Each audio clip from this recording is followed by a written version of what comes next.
back to the Decaf and Divas podcast. I am your host, Endure. And guys, today we have such a special friend of mine coming on the podcast. You guys don't know her yet, but that's why we're bringing her on, because she's truly one of my favorite people. She's so godly. She leads in so many different capacities, which is, so fitting for this person.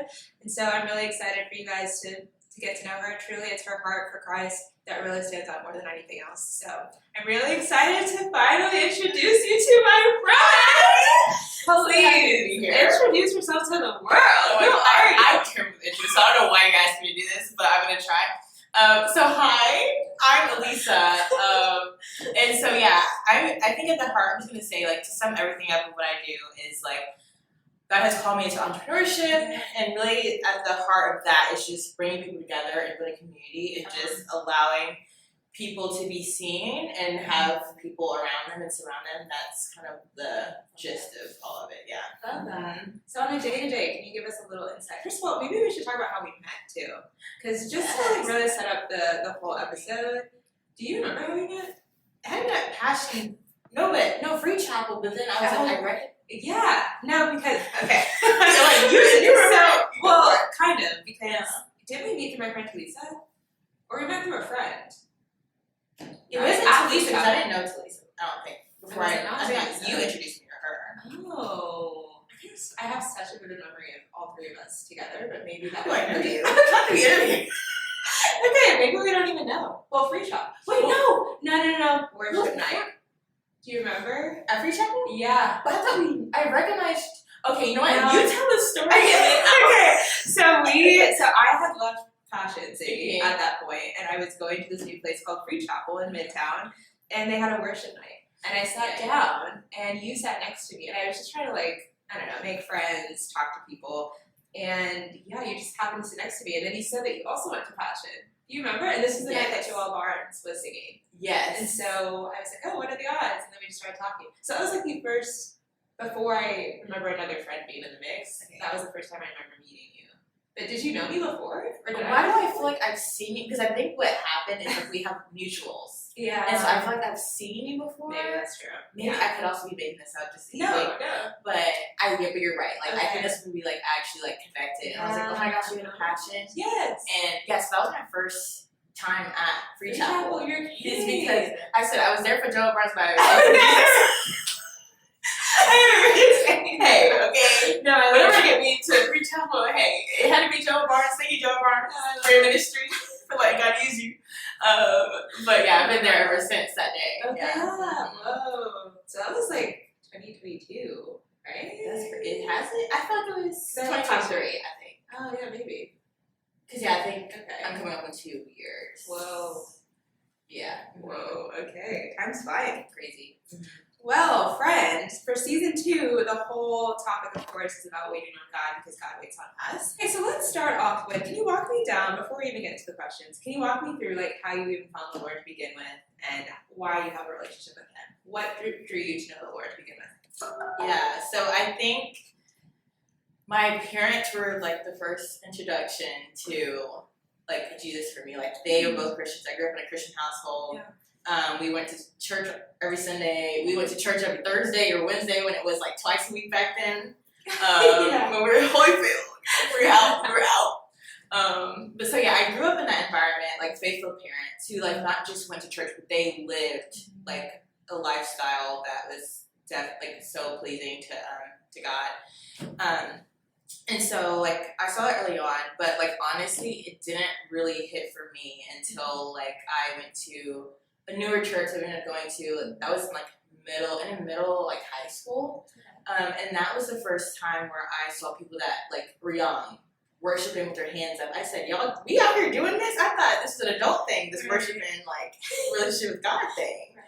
Because, like, the church I went to previously, like, the young adults literally were on their phones during periods of worship, literally sitting down. And I was like, oh, is this, like, how the expectation of young people? And that church kind of changed, like, the lens of that. And so eventually I got plugged into a small group there at that church. And the leader, she really helped guide me into what actually meant to have a relationship with God, because she was so vulnerable in her own walk. Like she was vulnerable about her sins and like things that she was working on, and it really just allowed me and us to see that like we are going to mess up, but that's not the point. The point is that Jesus has come and saved us and given us grace, and that through him and through the struggles as we have him to help us walk through it together with him. And so it's like, yeah, and just hearing that, it's like, this I can do. Like, I don't have to be perfect. Like, I don't have to do all these things. I don't have to read my Bible at 9:02. I don't it's the point is where your heart is. We were talking about this before. It's like, where is your heart? Like, that's where it is. And that's what matters. Yeah. So yeah. good. Preaching already. You're preaching already. So let's get into the questions, sister. Mm-hmm. So we're really harping on the idea of God's love. I feel like that's something that tends to get neglected a lot. Or people will talk about maybe the love of the Son with Jesus, but they won't talk about the love of the Father.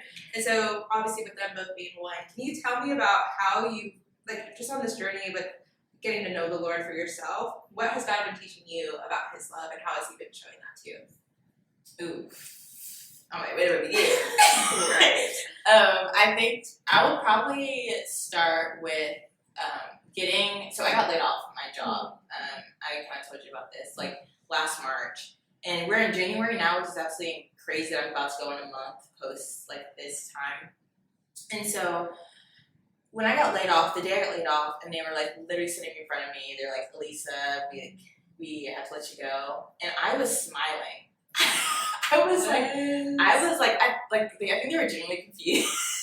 No, I guess. Because I was like, okay, all right, like, oh yeah, okay, all right, like, and so I was like, is there anything I did wrong? They're like, no, Alyssa, like, you're amazing.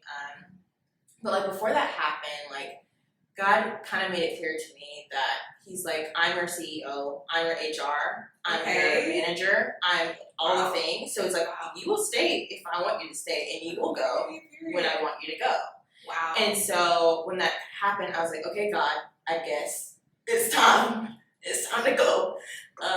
And so like, I just knew if that were to happen, that I needed the push to go, and that he had something better for me. And like, God has called me into entrepreneurship from like, so I started my first business in high school. And so I kind of knew from that point that like, it was not going to be the last, like it was going to be more things coming out the corner. And I made that clear at my job. I was like, my long-term goal is to have my own company. And so like, I would literally go to my team and be like, okay, like our CFO, for example, I went to her and I was like, okay, I'm interested in starting my company. Like, how did you start this one? Like, what were your strategies? And like, why did you decide the things that you did? And I was kind of transparent with that, like my long-term goals. So they can kind of like push me and like guide me in that direction. But like back to like getting laid off, that was kind of a tangent. But I saw so much of God through that. Like when the severance was over, but the bills were still due, and I was living in Buckhead by myself. Girl. When I tell you, Buckhead? I had no business being up there. I had no business being up there with the lack of money, but God. And when I tell you, like, I didn't miss one bill. I was still paying my student loans. I was on credit card debt, like, by the grace. And I was there for another, because I ended up moving in September. Oh, wow. And so, like, I got, like, a random check amount. Like, community was using people in my life. Like, and then it's just, like, crazy seeing how, like, God worked. And I think that's when I learned that. It's like, we sometimes think of our job as a source of our money, but Jesus is a source of our money. And he will use this job in this season to provide for you, but he'll use anything. He'll use anything to provide for you. And saying that in real time, because I feel like, I always say, like, God's a provider. He is, but it's like, when you experience that, it's a whole different level of, like, intimacy with God and trust with God. So, like, that, like, seeing him as a provider, or at least more of him being a provider, and just staying true to his word, and allowing him to, like, move, and seeing that in real time has been crazy. Come on. It reminds me of that verse, I think it's in Psalms, where it says God does not forsake the righteous. And like that, I feel like is such proof of God's love. Like the fact that you trusted him, and so because of that, he's like, that's my daughter. I'm not gonna leave you hanging. Like, let me show out for her because of her faith. And so I think that's a beautiful example of that. So next question. How do you feel like with the whole season being about waiting? And I think a lot of times we feel like we're waiting on God, but a lot of times He's waiting on us. Can you kind of talk about maybe ways that you waited on Him, especially with that past season that you went through, and how you feel like, how did you keep reminding yourself of the love of God in that season? Yeah. Ooh, girl, you who gave me this question? Oh, Trying to get people on. Oh my gosh. Okay. So yeah, like waiting. Ooh, girl. It's like a cuss word almost. What was I saying?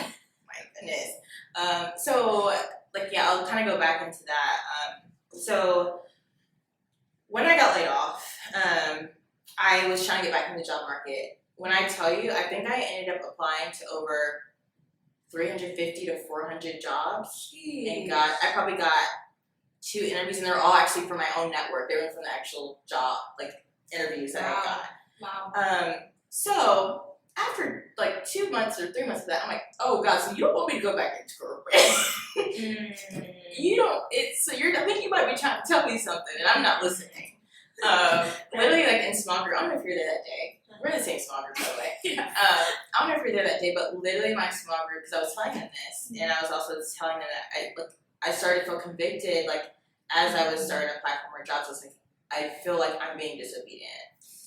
And they're like, yeah, Lisa, stop. Wow. Like, if that's where your heart, like, if that's, especially just knowing also, like I told you, like, I feel like God's been calling me to entrepreneurship from the get-go, like, it just, like, yeah, I think I was starting to put 2 and 2 together. But I think I was scared because, maybe I wasn't scared, but maybe I was just like, God, I don't know if I'm ready. Like, now? Like, you want me to do something now? And so, like, 2 weeks, so I'll kind of give you also, like, a whole spiel. Let me know I'm not even answering your question. I will go into tangents. Yeah, I love it. I'm going to tell you that right now. And we will keep us mindful of time, too. Yeah, I will go into tangents. So You're good. redirect. But with patience, so like after I laid off, like 2 weeks after that, my sister came to me and she's like, I have an idea for a company. And I was like, okay. And so it ended up being called Housewarm. And so we're like starting a company together. And it's a conversation design agency. So we're helping really provide space and materials and resources for people to have these important conversations. And my sister's like has this PhD in communication. So she's like bringing all her, like the skills that God had given her and knowledge into this space.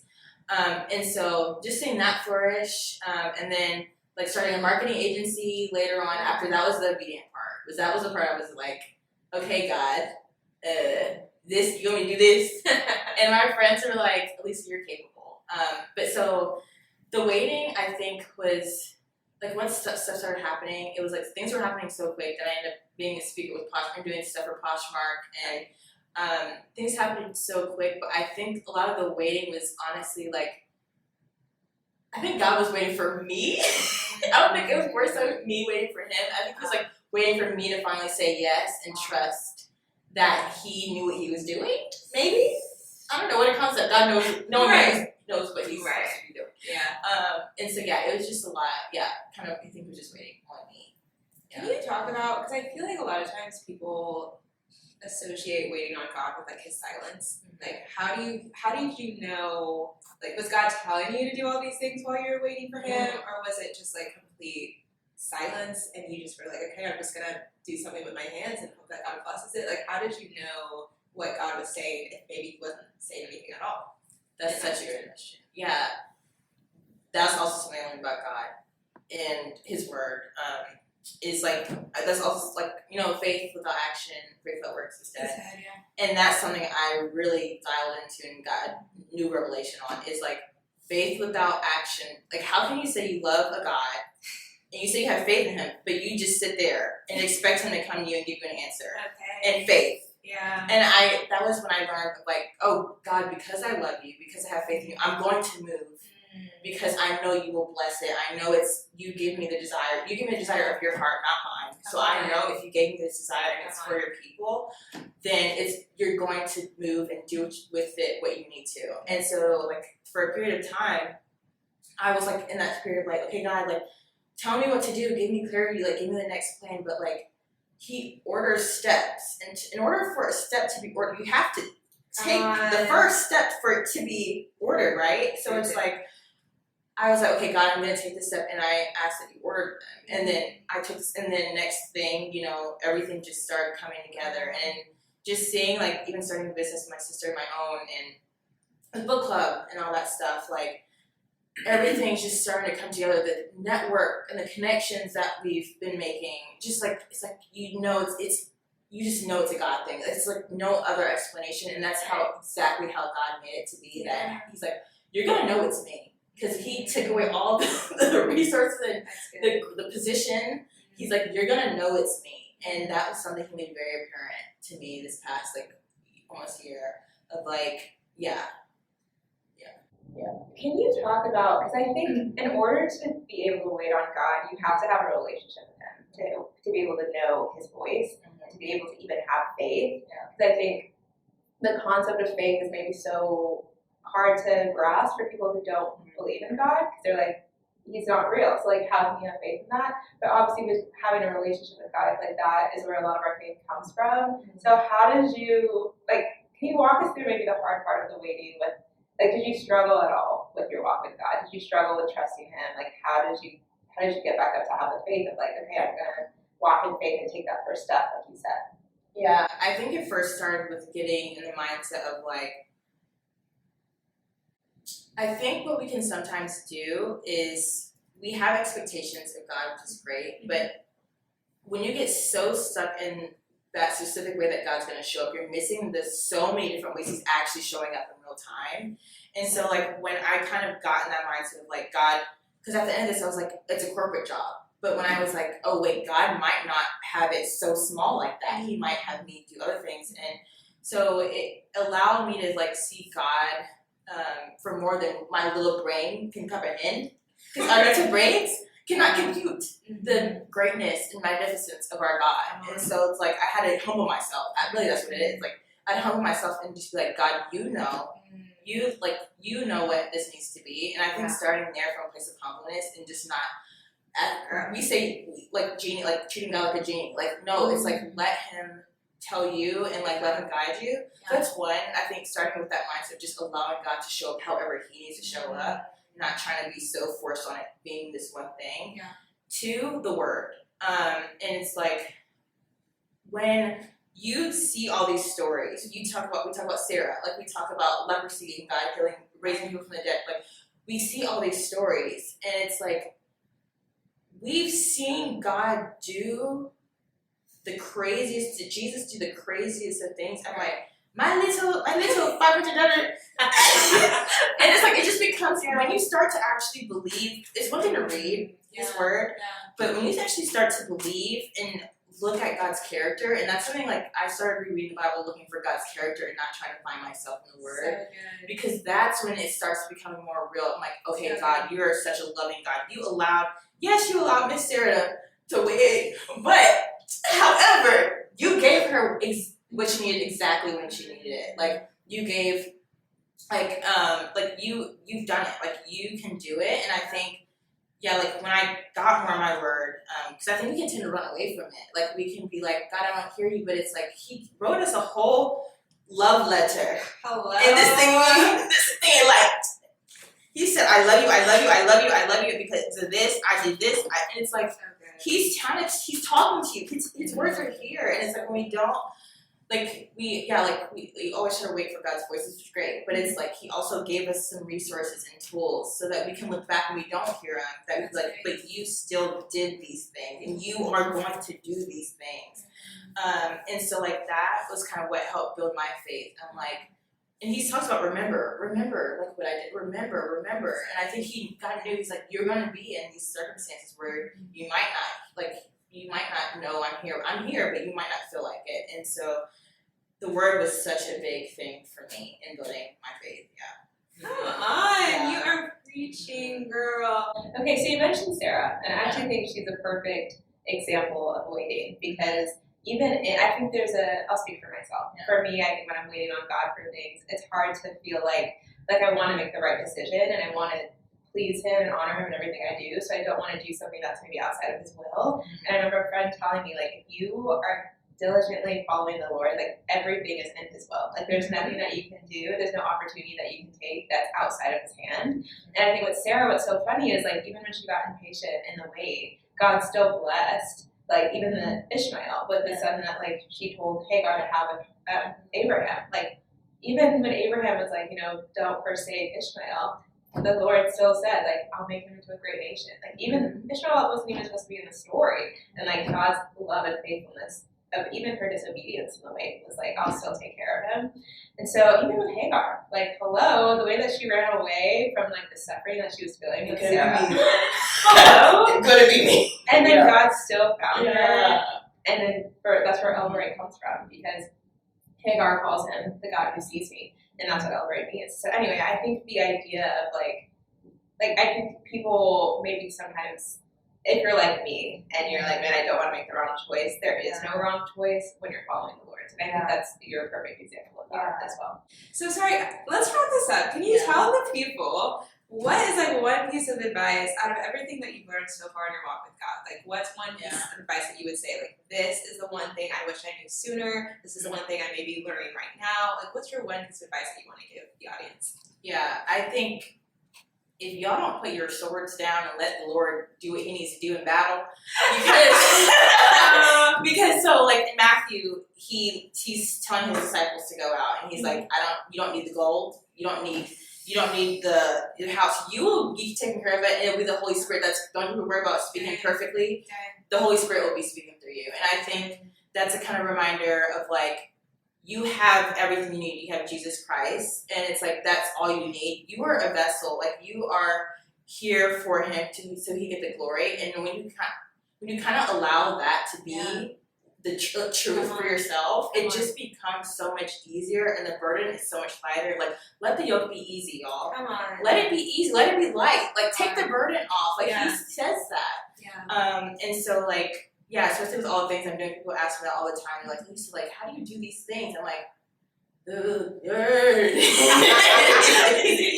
yoke is easy. My goodness, because, like, when you're walking in what God told you to do in your obedience, like, he's with you. Like, he's not going to put you up doing things without him there. So, yeah, that's my advice. Alyssa Evans, everybody. Like, an icon. I'll put all your follows or ads below. Go follow her. God's doing incredible things in her life, and it's just such a blessing to be friends with you. It's Such a blessing to know you, man. Oh, come on. It took Joel Barnes to do it. Shout out to Preach Chapel. Well, thank you for coming on, friend. And hey, this will be the last time you see your face. By God's grace. I'm gonna have you come back. Of course! You'll be recurring. Yeah. Of course. Well, thank you guys for tuning in, and we'll see you guys next week. Bye, y'all.